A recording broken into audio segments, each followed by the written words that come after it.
সবাইকে স্বাগতম জানাচ্ছি ময়নামতি ওয়ার সিমেট্রি নিয়ে আজকের এই ভিডিওটা থাকছে। আজকের এই ভিডিওটা যদি ভালো লেগে থাকে অবশ্যই শেয়ার করবেন আর অবশ্যই কমেন্ট বক্সে জানাবেন আপনাদের মন্তব্য।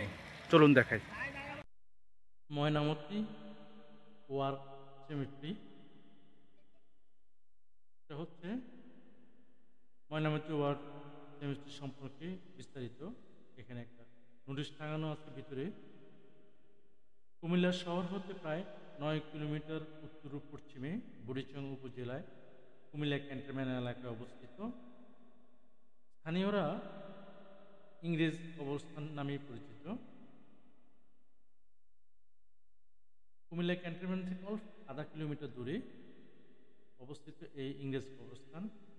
কুমিল্লা ক্যান্টনমেন্ট নেমেই রিক্সাওয়ালাকে বললেই হবে যে ইংরেজ কবরস্থান। ময়নামতি ওয়ার সিমেট্রি নামে চিনে না, ইংরেজ কবরস্থান হিসেবে সবাই তাদের চিনে, তাই ওখানে গেলেই ইংরেজ কবরস্থান বললেই বলবেন। ময়নামতি ওয়ার সিমেট্রি বাংলাদেশ কুমিল্লাতে অবস্থিত একটি কমলায়ত যুদ্ধের সমাধি। দ্বিতীয় বিশ্বযুদ্ধের বার্মায় সংগঠিত যুদ্ধে যে ৪৫,০০০ কমলায়ত সৈনিক নিহত হন তাদের স্মৃতি রক্ষণার্থে বাংলাদেশে দুইটি কবরস্থান রয়েছে, একটি হচ্ছে চট্টগ্রামে, একটা কুমিল্লাতে। তৎকালীন সময় আসাম, বাংলাদেশ, বার্মা ৯টি রণ সমাধিক্ষেত্র তৈরি করা হয়েছে, তার মধ্যে বাংলাদেশে ২টি। প্রতি বছর প্রচুর দেশি বিদেশি দর্শনার্থী যুদ্ধে নিহত সৈনিকদের প্রতি সম্মান জানাতে এই সমাধিক্ষেত্রে আসেন। ময়নামতি রণ সমাধিক্ষেত্র মূলত দ্বিতীয় বিশ্বযুদ্ধের সময় ১৯০৩ থেকে ১৯৪৫ সালে নিহত ভারতীয়, তৎকালীন ভারতীয় বলতে এই উপমহাদেশে বাংলাদেশ, ভারত, পাকিস্তান এই অঞ্চলটি বোঝানো হয়েছে, ব্রিটিশ সৈন্যদের কবরস্থান। এটা ১৯৪৬ সালে তৈরি হয়েছে কুমিল্লা শহর থেকে প্রায় ৯ কিলোমিটার দূরে। কুমিল্লা ক্যান্টনমেন্টের খুব কাছে এই যুদ্ধ সমাধি অবস্থান। CWG এর কর্তৃত্ব প্রতিষ্ঠিত হয়েছে এবং তারাই সমাধিক্ষেত্র পরিচালনা করে থাকেন। প্রতি বছর নভেম্বর মাসে সকল ধর্মের ধর্মগুরুদের সমন্বয়ে এখানে একটি বার্ষিক প্রার্থনা সভা অনুষ্ঠিত হয়। দুটি স্তরে এখানে ভাগ করা হয়েছে। একটা নিচু স্তর হচ্ছে সারি সারি কবর, আর উপরে আরেকটি রয়েছে, সেখানেও কবর সারি সারি আছে। সমাধিক্ষেত্রটিতে ৭৩৬টি কবর রয়েছে। এর মধ্যে অধিকাংশ কবর হল সেই সময়কার হাসপাতালে মৃত সৈনিকগণের। তাছাড়া যুদ্ধের পর বিভিন্ন স্থান থেকে কিছু লাশ স্থানান্তর করেও এখানে সমাধি করা হয়।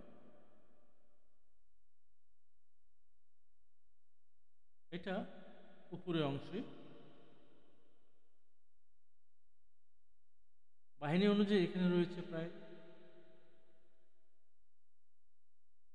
সমাধিক্ষেত্রে ৭৩৬টি কবর রয়েছে। এর মধ্যে অধিকাংশ কবর রয়েছে সেখানকার হাসপাতালে মৃত সৈনিকগণের। তাছাড়া যুদ্ধের বিভিন্ন স্থান থেকে কিছু লাশ স্থানান্তর করা হলেও এখানে সমাধি করা হয়। বাহিনী অনুযায়ী এখানে রয়েছে প্রায় ৩ জন নাবিক, ৫৬০ জন সৈনিক, ১৬৬ জন বৈমানিক, সর্বমোট ৭৩০ জন নিহতের পরিচয় জানা সম্ভব হয়েছে। এখানে যে সৈনিকদের কবর রয়েছে, যুক্তরাষ্ট্রের ৩৫৭ জন, কানাডার ১২ জন, অস্ট্রেলিয়ার ১২ জন, নিউজিল্যান্ডের ৪ জন, দক্ষিণ আফ্রিকার ১ জন, এই উপমহাদেশে ১৭৮ জন, রেডিশিয়ান ৩ জন, পূর্ব আফ্রিকার ৫৬ জন, পশ্চিম আফ্রিকার ৮৬ জন, বার্মার ১ জন, বেলজিয়ামের ১ জন, পোল্যান্ডের ১ জন, জাপানের ২৪ জন। সমাধিক্ষেত্রটির প্রবেশমুখে একটি তরুণ ঘর, তার ভিতরের দেওয়ালে এই সমাধিক্ষেত্রের ইতিহাস ও বিবরণ ইংরেজি বাংলা লিপিবদ্ধ করায় এখানে একটা দেওয়ালে ফলক লাগানো হয়েছে, যে ফলকটা আপনারা দেখছিলেন। ভিতরে সারি সারি সামনের প্রশস্ত পথ, যার দুই পাশে সারি সারি কবর ফলক।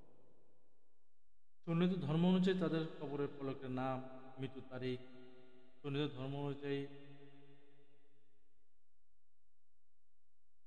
ইংরেজি এবং আরবিতে লেখা রয়েছে। এটা মুসলিমদের কবর, এখানে আরবিতে লেখা আছে। ধর্মীয় প্রতীক লক্ষ্য করা যায়। খ্রিস্টানদের কবরতে মূলত ক্রুশ, মুসলমানদের কবর ফলক আরবি লেখা উল্লেখযোগ্য। এগুলো এখানকার উপরের দক্ষিণ পাশে মুসলমানদের কবর রয়েছে, আর প্রথমে ঢুকলে ইংরেজ খ্রিস্টানদের বেশিরভাগ কবর রয়েছে।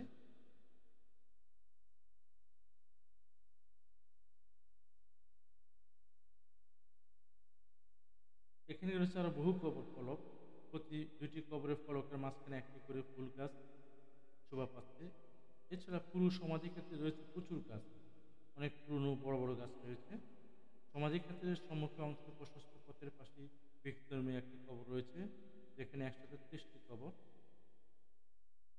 ফলক দিয়ে এক স্থানে ঘিরে রাখা হয়েছে।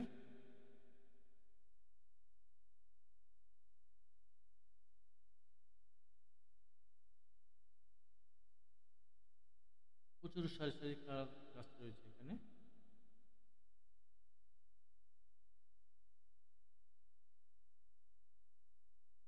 খুবই পরিষ্কার পরিচ্ছন্ন এখানকার পরিবেশ।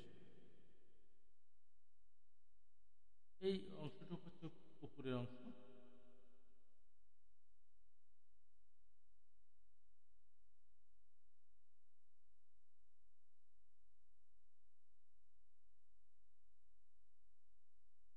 এখানে রয়েছে 23টি কবর। এই যে 23টি কবর ফলক দিয়ে একটি স্থান ঘিরে রাখা হয়েছে, এটা হচ্ছে এই স্থানটুকু। এটা একটু ব্যতিক্রমী, এখানে লক্ষ্য করা যায়।